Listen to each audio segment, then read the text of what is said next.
Bonjour. Bonjour à tous. On se retrouve pour une série dont personne ne parle en ce moment. Ah ouais, c'est un peu confidentiel comme on dit. Et c'est bien triste d'ailleurs. Et qu'elle n'ait pas plus d'exposition. Bah, vous l'avez vu dans le titre, on va parler de Stranger Things saison 2. Et on va parler un tout petit peu de série parce qu'on avait voulu vous parler aussi d'une autre série et on n'a pas monté la vidéo. Ce n'est pas bien Thomas. C'est mal. Mais en ce moment on a des épisodes de vrac, donc...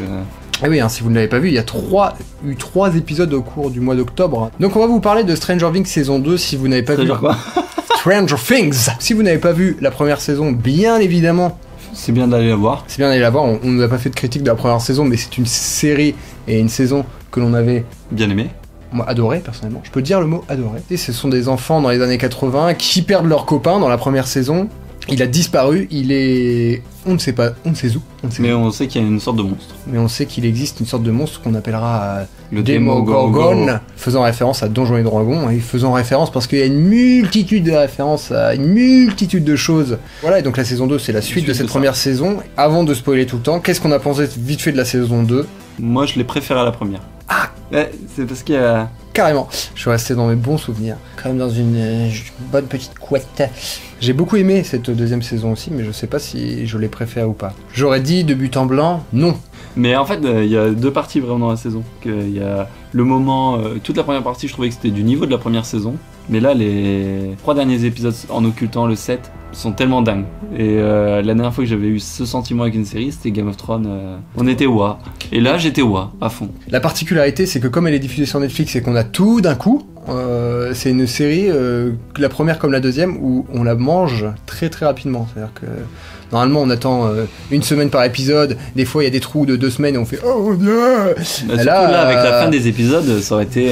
En fait, je me suis fait cette réflexion de me dire, ça aurait mystifié encore plus la série. De mettre des temps d'attente ? Ouais, parce que non, mais en fait, le fait d'attendre après la fin de l'épisode 6 qui est totalement dingue et la fin de l'épisode 7, franchement ça aurait été ouf parce que tout le monde aurait dit « Oh mon dieu, qu'est-ce qui va se passer ? Je veux trop savoir !» Et l'attente avec l'épisode 7 qui était différent aurait été beaucoup plus frustrante encore. Ouais, mais il y aurait eu aussi un phénomène que du coup on retrouve pas avec Game of Thrones qui est de dire « on se donne rendez-vous mardi et puis on va tous voir ça autour d'une pizza et d'une bière, ça va être excellent !» L'abus d'alcool et non.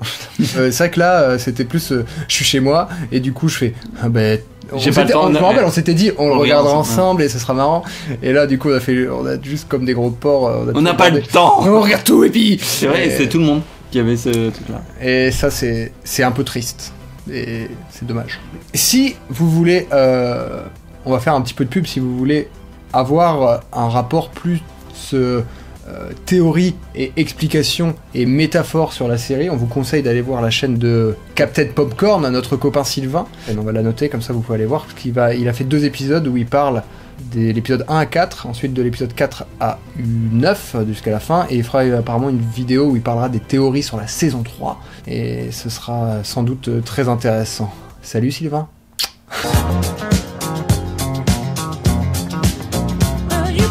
Ce qui est incroyable, c'est que les comédiens jouent, c'est incroyable. Pour moi, la révélation de cette saison, c'est Will qui était presque totalement absent de la première saison parce que c'était logique, il était disparu. Donc là, franchement, c'est incroyable, mais aussi bien le policier que Steve. Steve, il est passé de l'évolution du personnage du mec que tu peux pas blairer dans la saison 1. C'est clair, au mec que et là, maintenant, c'était mon chouchou, quoi. Ouais, c'est vrai, moi aussi. Et j'ai eu peur qu'il meure. Ah ouais. Je me suis dit, parce que histoire de faciliter un peu la relation entre John et de Jonathan et Nancy, tu le tues comme ça, t'es tranquille. Bah là, tu te dis, en fait, il est 10 fois plus intéressant que Jonathan, en fait. Donc ouais, les personnages sont très très intéressants et il y a une vraie évolution, c'est ça qui est super cool. Et cohérente. Et vraisemblable. Et les décors et l'ambiance est toujours aussi forte et imprégnante. Et le scénario, contrairement à ce qu'on peut en dire, il est simple, mais très efficace. Et par exemple, quand ils choisissent de ne pas aller brûler les racines du mal, parce que ça peut faire mal aux gosses, bah tu te dis, ben voilà, c'est pas juste des gros cons comme on voulait te le montrer dans la saison 1 de façon caricaturale. Sauf qu'ils sont autour de la table et ils disent tous qu'ils en ont rien à battre, juste à part un médecin quand même. Non, il y en a un qui dit oui, mais après, la vérité, c'est que pour le bien commun, la question, elle se pose. Oui. Donc, je trouvais que c'était assez bien géré à ce niveau-là. Et après, ce qui est cool, en fait, c'est, comme je te disais, au niveau du montage, Il y a des choses qui sont hyper intéressantes. Dans l'épisode 6, Will dit « Ah, il faut aller attaquer au cœur du monstre, c'est à cet endroit-là ». En fait, la scène continue et passe sur la scène de Steve avec les enfants en train de préparer des pièges. Et en fait, c'est à cet instant-là, en fait, le montage te dit « Will, il vient de tendre un piège ». Et je trouvais ça très très balèze. Ce que je trouvais aussi super cool dans cette série, schéma, et c'est un truc encore une fois qui est très très très classique, mais qui, je pense que ça fait aussi partie du succès de la série, c'est que ça permet de s'attacher à plein de personnages, et donc du coup s'il y a une histoire qui nous intéresse pas, il y en a une autre qui va peut-être plus nous intéresser. Par exemple, nous, très très classique, mais qui, je pense que ça fait aussi partie du succès de la série, c'est que ça permet de s'attacher à plein de personnages, et donc du coup s'il y a une histoire qui nous intéresse pas, il y en a une autre qui va peut-être plus nous intéresser. Par exemple, nous, comme le fait Game of Thrones. Voilà. Parce que Walking Dead, la série, pendant un moment on voulait faire ça et il n'y arrivait pas. T'avais des moments où tu disais mais oh non, on passe trop de temps sur ce perso, on s'en fout quoi. Bon là il y a un tout petit peu ça sur Jonathan et Nancy. Ouais. Pour nous. Dire, on a compris, qu'ils vont se faire un bisou, ok d'accord. Merci. Mais peut-être que tout le monde ne pense pas la même chose. Peut-être qu'il y en a qui sont un peu plus sensibles au romantisme, alors que nous on est des salauds qui n'en ont rien à faire. Même si maintenant on a bien compris qu'ils allaient en faire une troisième parce que ça marche très bien. Ils sont pas dans l'obligation de le faire non plus. Ça veut dire que ça pourrait s'arrêter là. Moi, je serais pas du tout frustré. Je serais pas en mode. Je serais même content en fait. Contrairement pour le coup, contrairement à Game of Thrones qui à chaque fin de saison on a fait je vais voir la suite parce que là c'est vraiment. Il y a pas de cliffhanger de fin de saison pour nous donner envie de voir la suite. Ce qui nous donne envie de voir la suite, c'est juste qu'il y avait une bonne matière première, enfin, la saison était tellement bonne avant qu'on a envie de voir la suite, il n'y a pas besoin de nous faire un cliffhanger à 2 balles pour nous dire ta gueule. Ah ben faut voir la suite si vous voulez savoir la fin. Je déteste tellement quoi. Comme on a fait avec notre court-métrage. Les références toujours. La scène avec les Gremlins. Il y a les Gremlins, il y avait Alien.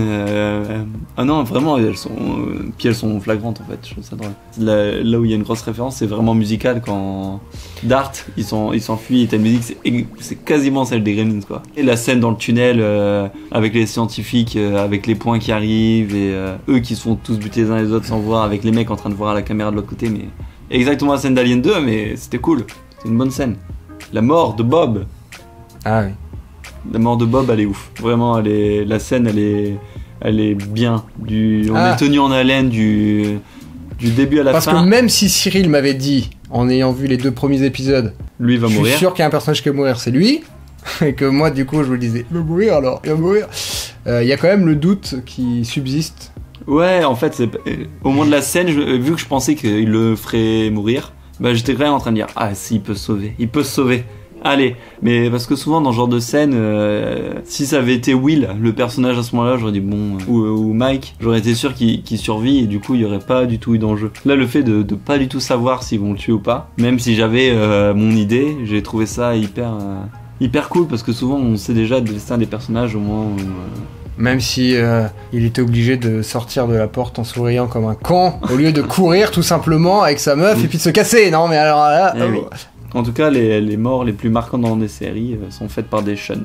Ça s'appelle quoi les Sean Bean, Sean Austin. On peut aussi dire par des anciens du Seigneur des Anneaux aussi. Bah c'était dégueulasse surtout. Après. Ils font durer le plaisir avec les doigts et tout, en train de le bouffer super longtemps. Tu fais mais arrêtez. Ouais. Mais voilà, en tout cas, si vous connaissez pas, allez voir cette série parce que c'est vraiment très bien. Merci Cyril. Et si vous l'avez vu, dites-nous ce que vous pensez des conneries qu'on a dit. On s'est contenté de donner notre ressenti. Exactement. Et c'était bien, n'est-ce pas? Allez, salut. Tchuss.